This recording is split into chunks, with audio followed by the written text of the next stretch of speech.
Bonjour et bienvenue pour cette nouvelle vidéo. Aujourd'hui, nous allons parler du Bootstrap. Voilà. Quand on parle de Bootstrap, on va parler de la responsivité. Voilà. Salam alaikum. Tay ñi ngi dik ak yeen ci Bootstrap. Bootstrap buñ ko waxé, c'est-à-dire site responsive. Voilà, qu'est-ce qu'un site responsive? Site responsive, bon, un site responsive c'est un site qui est adaptable, voilà, à tous les technologies, c'est-à-dire smartphone, tablette et ordinateur. Voilà, n'importe quelle taille. Voilà, si nous avons Bootstrap, responsivité du moins, voilà, nous avons dit que nous permettre de si nous connecter au site web, dañuy am site web bi forme site web bi dañ koy am ci téléphone te du am débordement, voilà, du am contenu bi jaar nii bee jaar ni le, voilà, suñ ko connecté aussi si machine maanaam ci ordinateur tamit dañuy am format bi maanaam du am benn contenu bu débordé, voilà. De même que suñ ko connecté aussi si tablette aussi c'est la même chose, contenu bi dafay adaptable, voilà. Mais les dispositions des contenus peuvent changer, voilà. Et du coup, bon, aussi suivre vidéo jusqu'à la fin pour savoir exactement ce qui est Bootstrap. Voilà, nous allons découvrir ensemble le Bootstrap et je vous invite aussi de suivre la vidéo jusqu'à la fin. Voilà. Alors, qu'est-ce que le Bootstrap? Bootstrap est une framework CSS HTML. Voilà. Framework CSS et HTML, voilà, c'est-à-dire une librairie, voilà, qui va nous permettre de développer plus rapidement, voilà, être plus productif. Manam ay matériels yoo xam ni maanaam daf ñuy permettre suñu développement, voilà, li ñuy def mu gaaw, parce que auparavant on utilisait les médias query, voilà, pour faire de la responsivité, voilà. Jusqu'à présent aussi on utilise, parce qu'il y a certains cas yoo xam ni maanaam il faut utiliser les médias query, voilà, surtout côté image, je ne sais pas, voilà.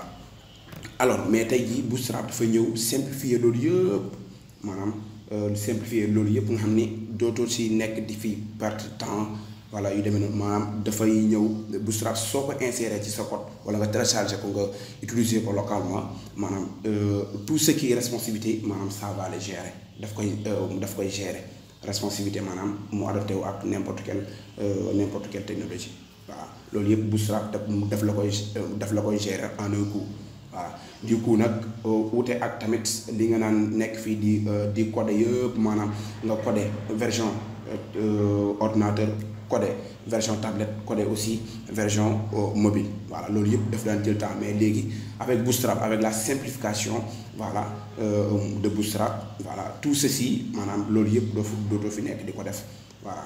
Loolu yëpp fekk na yow Bootstrap gérer na la ko ba pare. Alors voilà notre deuxième slide. Qu'est-ce que Bootstrap? Voilà, je pense que bon, expliquer naa ko sànq lan mooy Bootstrap. Framework c'est HTML et CSS la boo xam ne ça va nous permettre de développer plus rapidement, voilà, d'aller plus vite et aussi de gérer notre responsivité, voilà, de ne pas perdre beaucoup de temps, voilà, c'est tout. Bon, aussi nous allons voir le site de Bootstrap, voilà. Si vous utilisez Bootstrap tey su ma koy utiliser, bon, je vais juste Google laay dem, voilà, avec une connexion aussi, voilà. Google laay dem ma taper Bootstrap, su ma taper Bootstrap, première URL bi may am, comme vous l'avez vu, get Bootstrap, et su ma ci duggee, voilà, the most popular HTML CSS and JS, c'est-à-dire le JavaScript librairie, voilà. Dans du Bootstrap aussi il y a des fichiers JavaScript, voilà, comme les fichiers jQuery, voilà, ça va nous permettre aussi, ce qui nous permet aussi de faire les animations comme les slides et tant d'autres animations aussi, on peut le faire avec les fichiers jQuery, voilà, qui est introduit sur le fichier JavaScript. Loolu yëpp si kanam dinañ ko gis, voilà, dina découvrir tijji fichier bi yëpp xool lan moo nekk ci fichier Bootstrap bi, loolu yëpp nañ ko xool ci kanam inshallah. Voilà, voici le site de Bootstrap. Soo duggee Bootstrap site baa ngi nii, voilà. Vous pouvez utiliser maanaam de deux manières, mën nga ko utiliser de deux manières, soit nga télécharger ko, soit nga télécharger ko localement nga utiliser ko localement sans la connexion parce que tamit nekkul ni ñëpp ñoom ñooy am connexion à tout moment mën nga bañ am connexion bëgg a coder bëgg a développer aussi voilà du coup soo amee connexion mën nga télécharger Bootstrap ci sa ordinateur aussi nga denc ko fenn su ma ko soxlaa utiliser toujours damay dem rek daal di jël Bootstrap bi mais bon je vais vous montrer aussi comment l'utiliser localement et comment l'utiliser le lien CDN voilà. Alors pour ceci, bon, première utilisation de Bootstrap, on va télécharger la version de Bootstrap qui est la version 5, qui est la version la plus récente. Maanaam mooy version bi nga xam ne moom moo mujjee génn voilà la plus récente mooy version parce que tamit bu ci nekk dafay am version quoi version Bootstrap. Il y a la version 4, version 3, je ne sais pas. Évolution lay nekk évolution maanaam chaque année ou bien chaque trimestre dañuy am nouvelle chose yoo xam ne aussi dañ ko ci yokk voilà pour rendre plus riche voilà le framework. Comme vous l'avez vu ici, on a currently voilà qui est la version 5.1.0 qui est la version la plus récente. Alors du coup on a deux boutons aussi. On a Get Started, c'est-à-dire on va commencer l'apprentissage. On va aussi download qui va télécharger aussi. On a le bouton download, maanaam ñu télécharger ko. On a aussi le bouton download ici, c'est la même chose. Si tu cliques ici ak fii nii yëpp c'est la même chose. Alors on va le télécharger, ñu télécharger ko. On va le télécharger, on va juste cliquer sur le bouton download et on va venir ici. Voici l'interface. Voilà. ñu wàcc ba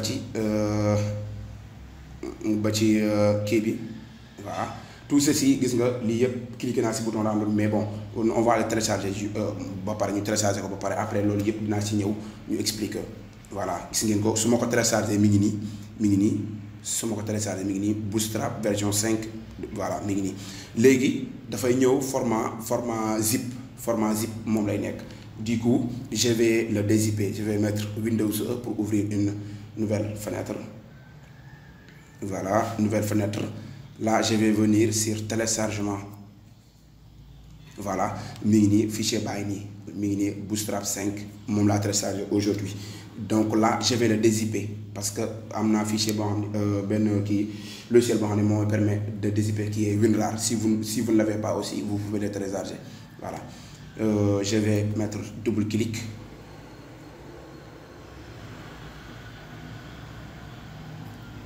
Et bon, voilà, je vais attendre ça. Voilà.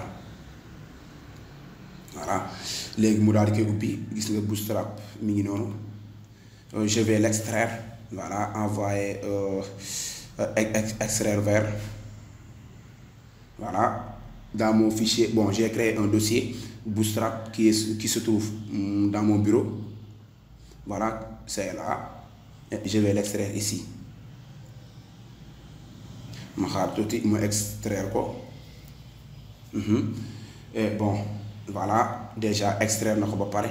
Tay damay ñëw sama fichier sama bureau ma xol. Je vais venir dans mon bureau. Bootstrap. Voici notre fichier Bootstrap. Voilà. L'index là, c'est moi qui l'a créé. Voilà, c'est là.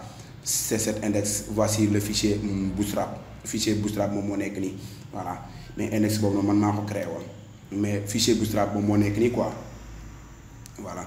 Bootstrap suñ ko tijjee gis ngeen am na ñaari fichier ñaari dossier dis-moi. On a le dossier CSS, on a aussi le dossier JavaScript. Voilà.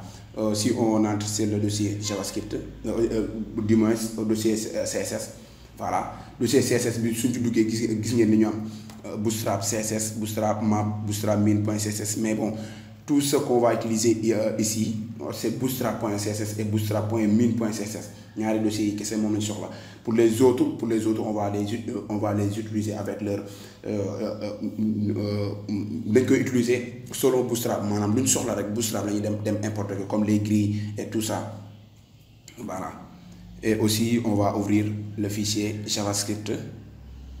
Le fichier JavaScript ici, vous avez Bootstrap bundle.js, Bootstrap bundle min, je ne sais pas, Bootstrap min.js. Mais comme je viens juste de le dire, aussi, fichier wala ñaar que c'est mon fi intéressé Bootstrap min.css ak Bootstrap .css, peut-être aussi le bootstrap bundle.js aussi, on va l'utiliser, voilà, à la suite. Je pense que vous avez, vous l'avez vu, voilà. Et pour nous utiliser quoi, localement, nous allons insérer sur son code localement, voilà. Déjà, télécharger un fichier bootstrap, nous allons utiliser, voilà. Bon, puisque le fichier est un peu débordonné, bon, je vais le renommer F2. Je vais le renommer, voilà, je vais l'appeler Bootstrap tout simplement. Le fichier Bootstrap tout simplement. Sachant que j'ai déjà créé mon index, voilà, c'est-à-dire mon fichier HTML. Voilà, je vais venir ici dans mon code, voilà, je vais l'importer. Je vais mettre comme auparavant linkrel. Voilà, je vais mettre ici href, c'est-à-dire le chemin. Voilà, je vais sortir deux points slash le fichier Bootstrap. Voilà. Bon, Bootstrap c'est là. Et là, je vais mettre le fichier. Voilà. C'est ça qui fait la particularité. Parce que si je vais fichier Bootstrap, il y a le dossier CSS. Voilà, il y a le dossier CSS comme vous l'avez vu. Ici, je fichier CSS. Et là, je vais importer bootstrap.min.css. C'est-à-dire, c'est ce fichier là, Bootstrap, fichier CSS, voilà, bootstrap.min.css, voilà, je vais venir ici, bootstrap.min.css, voilà, et là je vais enregistrer, et du coup là il n'y a rien, il faut que je fasse quoi, cette page, il faut que je fasse, mais bon, pour me tester que ni Bootstrap ça marche, là je vais utiliser un bouton, voilà, dans cette classe je vais mettre btn primary, c'est-à-dire là, bon, on va y revenir, ce sont des boutons de Bootstrap, voilà, ce sont des boutons de Bootstrap. Si j'ai besoin d'un bouton, voilà, ou bien si j'ai besoin d'un bouton, je vais juste faire l'appel à ce bouton. Voilà. Open in browser, on va l'ouvrir dans notre navigateur pour voir que si le Bootstrap marche ou pas. Voilà, il paraît que le Bootstrap ne marche pas. Voilà. Là, je vais enlever ceci. bootstrap.min.css. Il y a le fichier Bootstrap là. Attendez. Voilà, c'est là. Le bouton, ça marche maintenant. Voilà, là, je vais mettre quelque chose. Voici, bouton. Voilà. Et du coup, si je mets bouton, comme vous l'avez vu ici, voilà, ce qui veut dire que le Bootstrap, ça marche.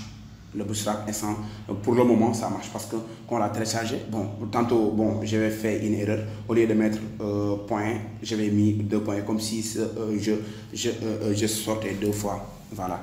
Mais juste que, bon, je devais mettre point. C'était juste une erreur.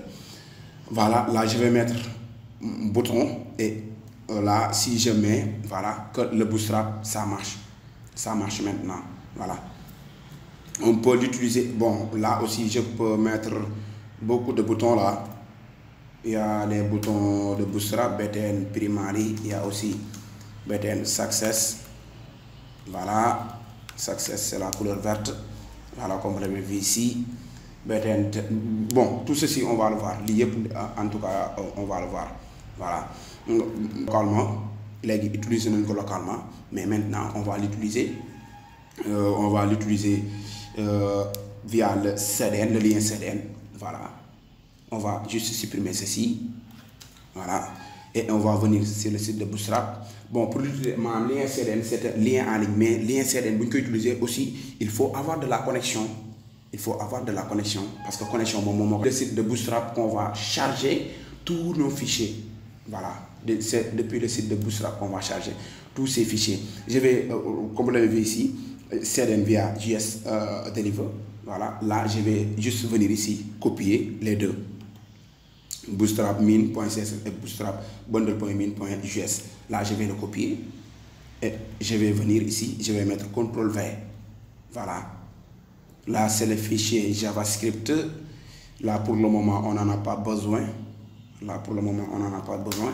Je vais le supprimer. Je vais juste prendre le bootstrap.min.js. Comme vous l'avez vu ici, il y a le HTTPS, CDN, JSDeliver.net.